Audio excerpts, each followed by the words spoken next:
Código de Postura de Belém. Paramos na seção 4, da suspensão de licença. Artigo 207.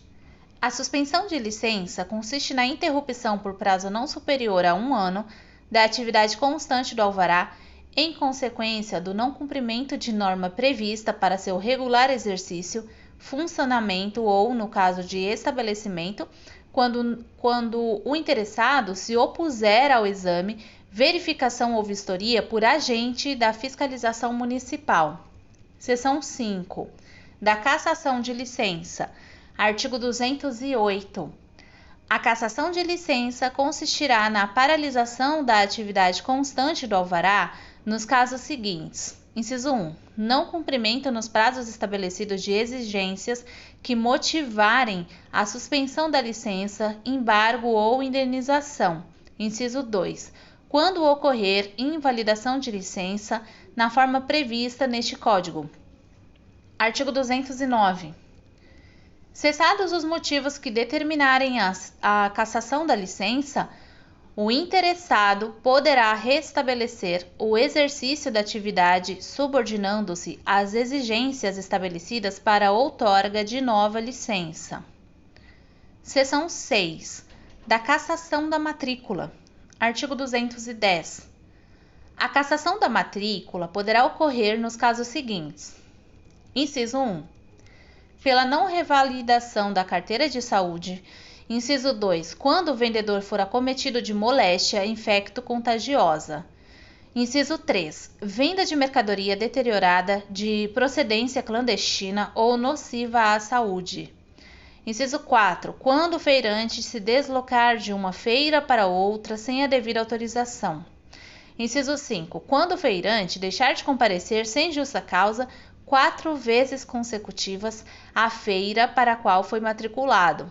Inciso 6. Sonegação de mercadorias ou majoração de preços, além dos limites estabelecidos pelo órgão competente. Inciso 7. Fraude nos pesos, medidas ou balanças. Inciso 8. Agressão física ou moral a terceiros durante o exercício da atividade de feirante. Inciso 10. Admissão de empregado sem matrícula a que estiver obrigado na Prefeitura. Inciso 11. Não pagamento de taxas municipais nos prazos estabelecidos. Seção 8. Da demolição. Artigo 211. Além dos casos previstos no Código de Obras e Edificações, poderá ocorrer a demolição total ou parcial de construção que ponha em risco a segurança da população ou quando se tratar de ruínas que comprometam a estética ou o aspecto paisagístico da cidade. Parágrafo 1. A aplicação da penalidade prevista neste artigo será precedida de vistoria técnica e interdição. Parágrafo 2. Se por motivo de segurança for necessária a demolição imediata de qualquer construção, o órgão competente da Prefeitura procederá à vistoria prévia e intimará o proprietário ou responsável para executar a demolição em prazo pré-fixado. Parágrafo 3. Fim do prazo sem que o proprietário ou responsável efetuem a demolição, a Prefeitura a executará, ficando os infratores responsáveis pela indenização das despesas dela decorrentes, acrescidos de 30% como preço da prestação de serviço.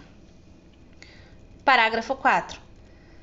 As despesas referidas no parágrafo anterior, não pagas no prazo de 30 dias, contados do término da demolição, serão inscritas em dívida ativa. Título 12. Do processo. Capítulo 1. Das medidas preliminares. Artigo 212. Constituem medidas preliminares do processo, quando necessárias à configuração da infração, o exame, a vistoria e a diligência. Parágrafo 1. Concluídas as providências de que trata este artigo, será lavrado o termo correspondente e apresentado relatório circunstanciado. Parágrafo 2. Quando da medida preliminar ficar apurada a existência da infração, será lavrado o competente auto. Artigo 213. Sempre que se verificar a existência de ato ou fato com possibilidade de pôr em risco a segurança, a saúde ou o bem-estar da população, proceder-se-á a necessária vistoria. Artigo 214. A vistoria será realizada em dia e hora previamente marcados na presença de autoridade municipal e do responsável pelo ato ou fato que a motivar. Parágrafo único. Na hipótese de não comparecer o responsável, far-se-á vistoria à sua revelia. Artigo 215. Quando da vistoria ficar apurada a prática de infração da qual resulte risco à população, além da aplicação da penalidade a que o responsável estiver sujeito, será assinado prazo para cumprimento da obrigação de fazer ou não fazer, no sentido de eliminar o risco. Parágrafo único. Fim do prazo de que trata este artigo, sem o cumprimento das medidas indicadas pela vistoria, será aplicada ao infrator a penalidade que couber. Capítulo 2. Das medidas preventivas. Seção 1. Do embargo. Artigo 216. O embargo administrativo consiste no impedimento da prática de ato contrário ao interesse público ou que seja proibido por lei ou regimento, baixado no exercício do poder de polícia. Parágrafo único. O embargo não impede a aplicação de penalidade estabelecida neste Código. Artigo 217. O embargo poderá ser determinado, além de outros, nos casos seguintes. Inciso 1.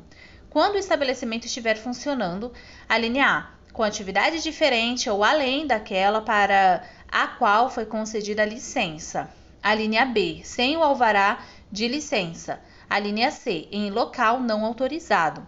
Inciso 2. Como medida de segurança da população ou do próprio pessoal empregado nos serviços do estabelecimento. Inciso 3. Para a preservação da higiene pública. Inciso 4. Para evitar a poluição do meio ambiente. Inciso 5. Quando a obra de construção não obedecer às especificações do projeto ou estiver sendo executada sem o competente alvará de licença, ou ainda para assegurar a estabilidade e resistência das obras em execução, dos edifícios, dos terrenos ou dos equipamentos. Inciso 6. Para suspender a execução de qualquer ato ou fato contrário ou prejudicial ao bem-estar da coletividade. Inciso 7. Quando se verificar falta de obediência a limites, restrições ou condições determinadas nas licenças para exploração de jazidas minerais ou funcionamento de equipamento mecânico e de aparelhos de divertimentos. Inciso 8. Quando se tratar de máquinas, motores e equipamentos eletromecânicos funcionando sem o necessário alvará de licença especial. Artigo 218. Lacrado o auto de embargo em 2 vias, a segunda será entregue ao infrator para cumprimento das exigências nele contidas, procedendo-se à intimação na forma do artigo 218. Artigo 219. O auto de embargo será lavrado pela autoridade administrativa responsável pelos serviços de fiscalização do poder de polícia. Artigo 220. Quando ocorrer desrespeito à ordem de embargo, para seu cumprimento, será requisitada a força policial. Artigo 221. A suspensão do embargo somente poderá ser autorizada depois de removida a causa que a motivou. Seção 2. Da interdição. Artigo 222. A interdição consiste na proibição do funcionamento de máquinas, motores e equipamentos eletromecânicos em geral, do uso ou ocupação de prédio ou local e ainda da execução de obra, desde que ponham em risco a segurança, a higiene e o bem-estar da população ou a estabilidade de edificações. Parágrafo 1. Além dos casos previstos neste artigo, a interdição ocorrerá quando não forem cumpridas as exigências do auto de embargo. Parágrafo 2. A interdição será sempre precedente de vistoria. Parágrafo 3. A interdição não impede a aplicação de penalidade prevista neste Código. Parágrafo 4. Até que cessem os motivos da interdição, o bem interditado ficará sob a vigilância da fiscalização municipal. Artigo 223. Lavrado o auto de interdição, proceder-se-á à intimação do interessado, obedecidas as disposições do artigo 228. Artigo 224. O cumprimento das medidas estabelecidas para a suspensão da interdição deverá ocorrer em prazo fixado pela administração. Parágrafo único. Expirado o prazo e persistindo os motivos da interdição, será lavrado o competente auto de infração, aplicando-se ao infrator a penalidade que couber, sem prejuízo do auto de interdição. Artigo 225. Quando a interdição recair em obra de construção civil ou prédio e ficar comprovada através de vistoria a sua irrecuperabilidade, a Prefeitura determinará prazo para sua demolição, na forma do disposto na seção 2, capítulo 2, do título 11. Artigo 226. O auto de interdição será lavrado pela autoridade administrativa responsável pelos serviços de fiscalização do Poder de Polícia. Capítulo 3. Do início do processo. Artigo 227. Verificada a violação de qualquer dispositivo da lei ou regulamento do Poder de Polícia Municipal, o processo terá início por: inciso 1. Auto de infração. Inciso 2. Ato administrativo do qual resulte a aplicação de penalidade prevista na legislação do Poder de Polícia. Artigo 228. Iniciado o processo, intimar-se-á o infrator, inciso 1, pessoalmente mediante assinatura no auto ou instrumento fiscal, inciso 2, através de carta registrada com aviso de recepção ou entrega por protocolo nos casos de: alínea A, recusa do recebimento de cópia do auto ou instrumento fiscal.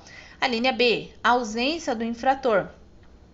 Inciso 3, por edital, quando: alínea A, impossível a intimação na forma dos itens anteriores.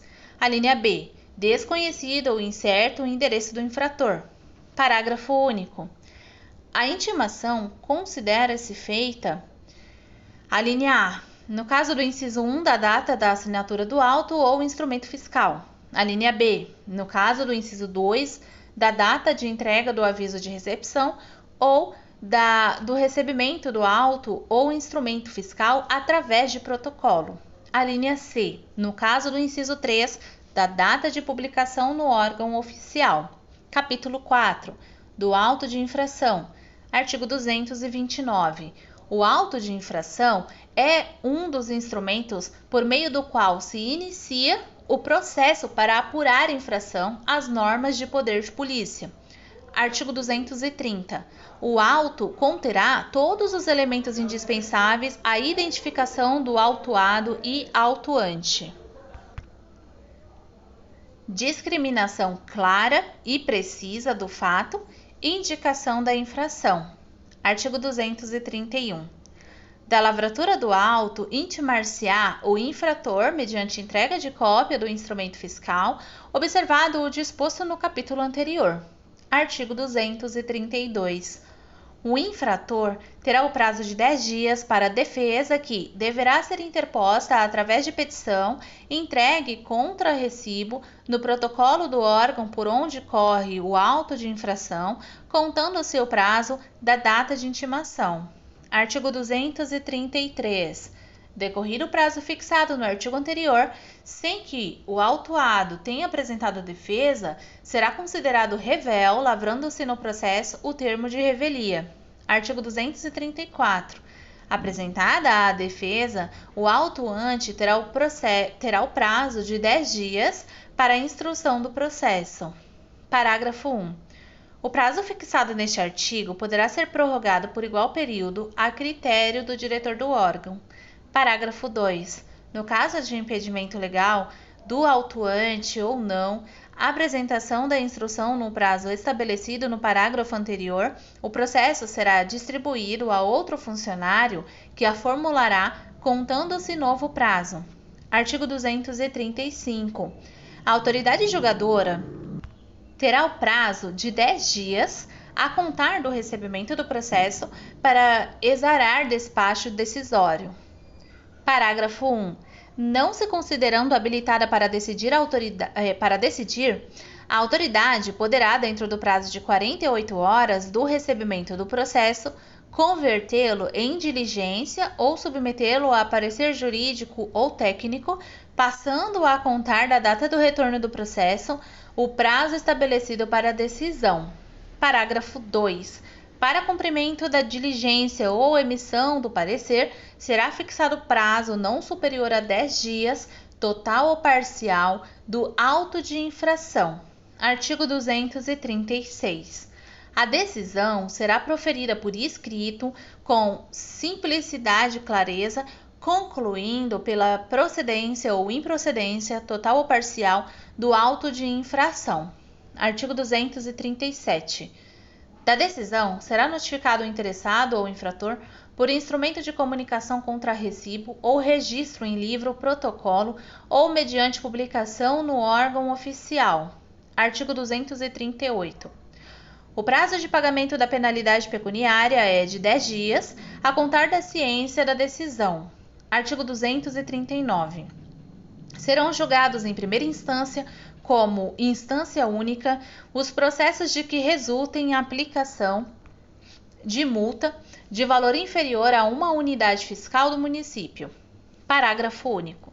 Quando a aplicação da multa no limite deste artigo for acumulada com outra penalidade, caberá recurso para julgamento da outra penalidade. Artigo 240. O desacato a funcionário no exercício das funções de agente fiscal sujeita o autor a multa correspondente a 10 vezes o valor da prevista para a infração cometida, sem prejuízo da ação criminal e cassação da licença quando couber. Parágrafo único. Para fins de instauração de processo penal, será lavrado auto de desacato para encaminhamento à autoridade competente. Capítulo 5. Do ato administrativo. Artigo 241. Os secretários do município, em suas respectivas áreas, poderão iniciar o processo através de ato administrativo. Artigo 242. Iniciado o processo, é assegurado ao infrator o direito de defesa que deverá ser exercitado no prazo de 10 dias, a contar da data da notificação ou publicação do ato administrativo. Parágrafo único. O instrumento de defesa será entregue no protocolo do órgão onde for iniciado o processo fiscal. Artigo 243. O processo originário de ato administrativo terá o mesmo rito processual do iniciado por auto de infração. Capítulo 6. Do recurso voluntário. Artigo 244. Da decisão de primeira instância, cabe recurso voluntário com efeito suspensivo dentro do prazo de 10 dias, contado da data da ciência da decisão, à autoridade imediatamente superior. Parágrafo 1. No caso de aplicação de penalidade pecuniária de valor inferior a uma unidade fiscal do município, não será admitido recurso. Parágrafo 2. O recurso será interposto perante a autoridade prolatora da decisão, que o encaminhará ao seu superior hierárquico devidamente instruído. Parágrafo 3. É vedado reunir, em uma só petição, recursos referentes a mais de uma decisão, salvo quando proferidas em um mesmo processo fiscal. Eu acredito que seria proferidas, mas está escrito proferias, então eu vou ler de novo. Parágrafo 3. É vedado reunir, em uma só petição, recursos referentes a mais de uma decisão, salvo quando proferias em um mesmo processo fiscal. Artigo 245. Julgado improcedente o recurso, será intimado o recorrente para, no prazo de 10 dias, a contar do recebimento da intimação, dar cumprimento à decisão. Capítulo 7. Do recurso de ofício. Artigo 246. A autoridade de primeira instância recorrerá de ofício, com efeito suspensivo, sempre que julgar improcedente o auto de infração cuja penalidade seja de valor superior a uma unidade fiscal do município. Parágrafo 1. O recurso de ofício será interposto mediante simples declaração no próprio despacho decisório. Parágrafo 2. A decisão, sujeita a recurso de ofício, não se torna definitiva na instância administrativa enquanto não for julgado o recurso interposto. Capítulo 8. Dos efeitos da decisão. Artigo 247. Considerada definitiva, a decisão produz os efeitos seguintes. Inciso 1. Em processo originário de auto de infração, obriga o infrator ao pagamento da penalidade pecuniária dentro do prazo de 10 dias. Inciso 2. Em processo do qual resulte a aplicação de outra penalidade, ainda que cumulativa, esta será cumprida no prazo estabelecido pela autoridade julgadora. Parágrafo 1. No caso do não cumprimento da penalidade pecuniária, o processo será encaminhado para inscrição do débito em dívida ativa. Parágrafo 2. No caso de não cumprimento de penalidade prevista no item 2, o processo será encaminhado à Procuradoria do Município para a adoção das medidas cabíveis. Artigo 248. Quando o processo for encaminhado para inscrição de débito em dívida ativa, aplicar-se-ão no que couber as formalidades previstas no Código Tributário e de Rendas do município. Capítulo 9. Das autoridades processuais. Artigo 249. Em primeira instância, é competente para decidir o processo relativo à aplicação de penalidade pecuniária proveniente de auto de infração o diretor do departamento a que estiver subordinado o órgão responsável pela expedição da providência fiscal.